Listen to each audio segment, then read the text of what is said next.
On se retrouve pour une nouvelle vidéo. Ce matin, Marca nous annonçait que officiellement Mbappé avait signé son contrat avec le Real Madrid jusqu'en 2029, salaire entre 15 et 20 millions d'euros, prime à la signature de 50 millions d'euros.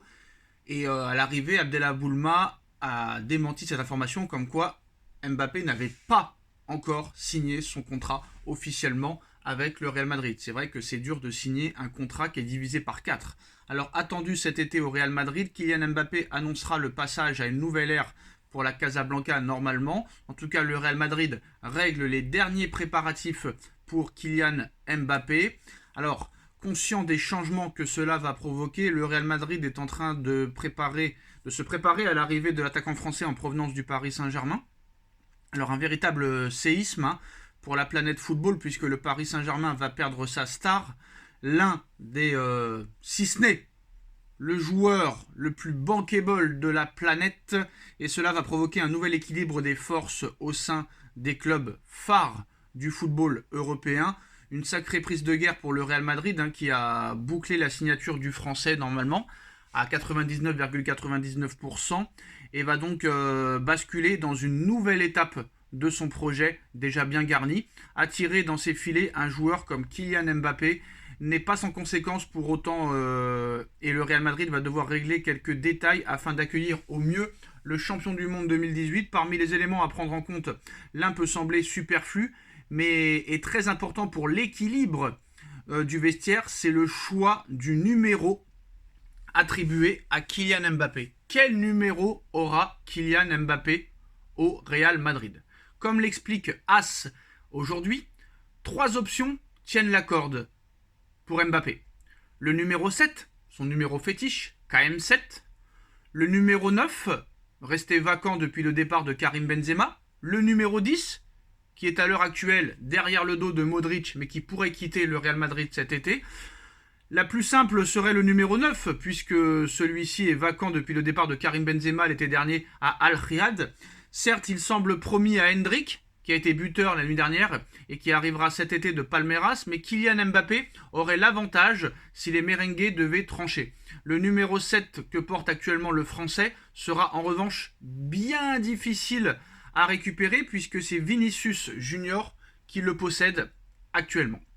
Star de l'équipe, Vinicius Junior va voir Kylian Mbappé lui récupérer une part d'influence au sein du jeu du Real Madrid et s'il venait à lui prendre son numéro de maillot, cela pourrait provoquer des remous également détenus par un joueur important. Et au passage, Ballon d'Or, le numéro 10 de Luka Modric pourrait aussi revenir à Kylian Mbappé. L'avantage, c'est que l'avenir du milieu croate au sein du Real Madrid n'est pas garanti et qu'on se dirige vers un départ cet été pour le natif de Zadar.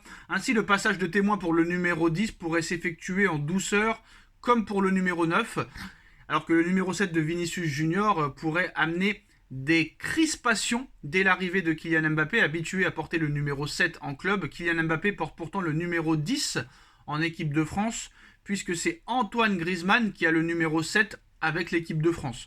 Preuve de plus qu'associer le numéro 7 de Kylian Mbappé n'est pas une obligation pour lui, je pense. Et il y a d'autres facteurs aussi à prendre en compte.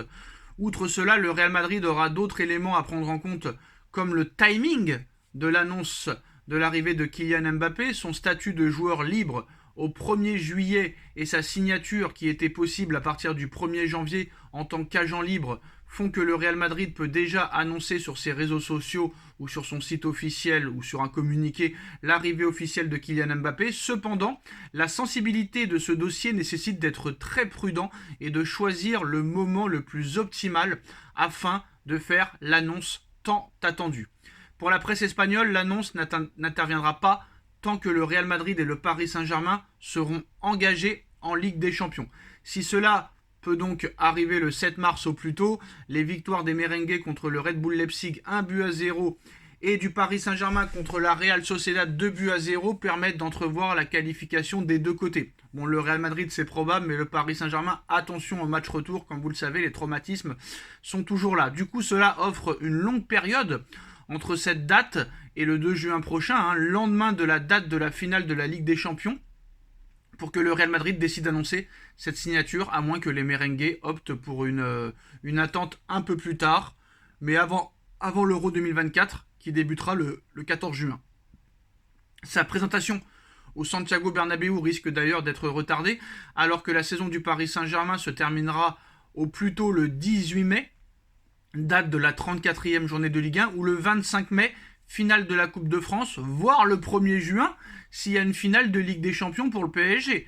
La présence de Kylian Mbappé à l'Euro 2024 avec l'équipe de France risque de l'occuper pendant un moment, lors d'une compétition se déroulant entre le 14 juin et le 14 juillet 2024 en Allemagne. De plus, ce dernier pourrait aussi être impliqué aux Jeux Olympiques avec un tournoi se déroulant entre le 24 juillet et le 9 août. Un calendrier démentiel pourrait donc s'offrir à Kylian Mbappé, dont la présentation dépendra surtout des résultats qu'il aura avec le Paris Saint-Germain et l'équipe de France. Plus il sera performant, tout comme ses équipes, plus sa présentation au Real Madrid sera difficile à caler au sein de son agenda. D'autres questions vont également toucher le Real Madrid avec son positionnement sur le terrain. Carlo Ancelotti, qui a prolongé et devra être le coach des Merengues la saison prochaine, devra trouver comment l'associer à Rodrigo, Vinicius, Endrick, Jude Bellingham, Joselu, Brahim Diaz, Arda Güler et compagnie, mais surtout Rodrigo et Vinicius, les deux attaquants stars du Real Madrid, prouvant cette saison qu'il était capable de jouer sans numéro 9 référent. Le technicien italien a la science tactique nécessaire pour trouver une solution, mais entre la théorie et la pratique, cela est bien différent. Quoi qu'il en soit, le Real Madrid sera impacté sur la planification sportive avec l'arrivée de Kylian Mbappé. La Casablanca devra ainsi réfléchir à sa stratégie sur le plan des arrivées comme des départs en intégrant l'attaquant français dans l'équation. La question des droits à l'image est aussi sur la table, c'est pour ça qu'il n'a pas encore signé officiellement. Le Real Madrid a pour habitude d'en avoir une partie lors des signatures de joueurs en son sein quand Kylian Mbappé aimerait avoir 100% des droits et des bénéfices. Un différent loin d'être inquiétant et qui demandera aux deux camps de se mettre d'accord. Kylian Mbappé, quoi qu'il en soit, n'est toujours pas arrivé au Real Madrid, qui provoque quand même pas mal de maux de tête déjà au Real Madrid. Le calendrier, les Jeux Olympiques, la toute petite prime à la signature, le tout petit salaire et tout ça. Donc Marca ne s'est-il pas trop emballé ce matin en annonçant la signature officielle, alors qu'Abdallah Boulma de l'équipe, et l'équipe aussi en personne, a démenti cette affaire. Vous voyez par rapport à cet article qu'il y a beaucoup de choses à régler avant que Mbappé signe officiellement chez la Casablanca. Dites-nous en commentaire ce que vous en pensez. On like, on partage, on commente, on s'abonne et on se retrouve très très vite pour une nouvelle vidéo. Tchuss.